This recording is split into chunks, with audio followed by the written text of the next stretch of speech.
Ayan ha, issue na naman yun, yung sitaw. Meron na namang issue na scam daw or kung ano man. Huwag kasi kayo naniniwala sa easy money. Kapag easy money, hindi talaga totoo yan. Generally hindi lahat, hindi ko nilalahat.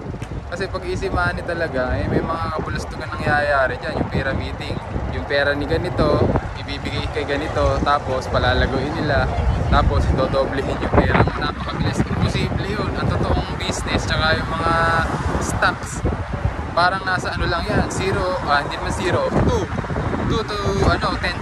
Pagka 10% pataas to 15, ayan, medyo delikado na yan ha? Pero meron pa rin, sa stocks ko, meron ako naka-invest na 15% kumikita.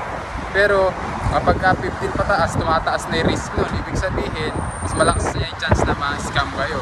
Pero kung mataas yung risk appetite nyo, okay lang, trip nyo. Pero bahala kayo, pera nyo yan, wala akong magagawa.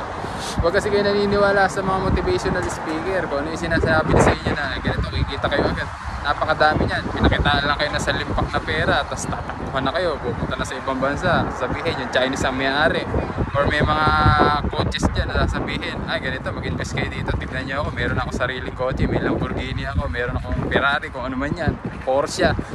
Hindi totoo yan. Malabo talaga yung mabilis na pera. Ang totoo kasi, kapag mabilis yung pera mong makukuha, mabilis din mawawala. Ay, this. Diba? Yun lang yun. Nag-ano lang siya. May nakiraan na Japanese. Tuloy lang. Ayun na. Tapos kapag ayun na, nawala na ako. Kapag meron yung mga motivational coach, huwag kayo basta-basta naniniwala. Dahil yung mga motivational coach niya, binobola lang kayo. Hindi naman lahat sasabihin, bebentahan kayo ng kurso, bebentahan kayo ng ganito, mag-join kayo, kukuha lang ng pera sa inyo. Mag-ingat-ingat kayo sa mga ganyan. Tignan nyo yung Axie, di ba dati? Naloko din kayo niyan, di ba? Hindi naman talaga, nagtagal.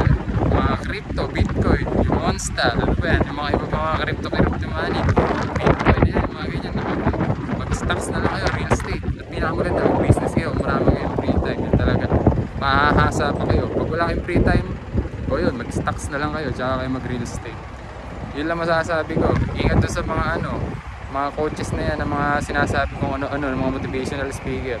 Masasabi ko lang, mag-subscribe kayo dito sa channel ko, mag-like, i-share nyo. Dahil ako talaga, ibibigay ko to libre dahil nurse ako. Caring talaga, isang dekada na ako nurse. Caring ang gusto ko talaga, caring. Mag-share lang ako, ibibigay ko sa inyo na libre. Hindi ko kayo pagkakakitaan para sabay-sabay tayo umangat.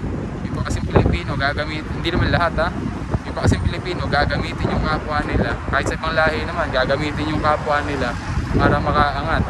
Kaya ako sa inyo, mag-subscribe na kayo dito dahil tutulungan ko talaga kayo, sabay-sabay tayo umangat, mag-retire tayo ng 40. Yun lang masasabi ko.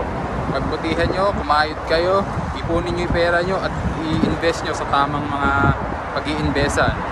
Like, share, follow, comment, and subscribe dito sa aking channel. Tuturo ko lahat. Libre. Libre na. Binibigay ko na sa inyo. Ayaw nyo pa mag-subscribe. Mag-subscribe na kayo. Yun lang. God bless.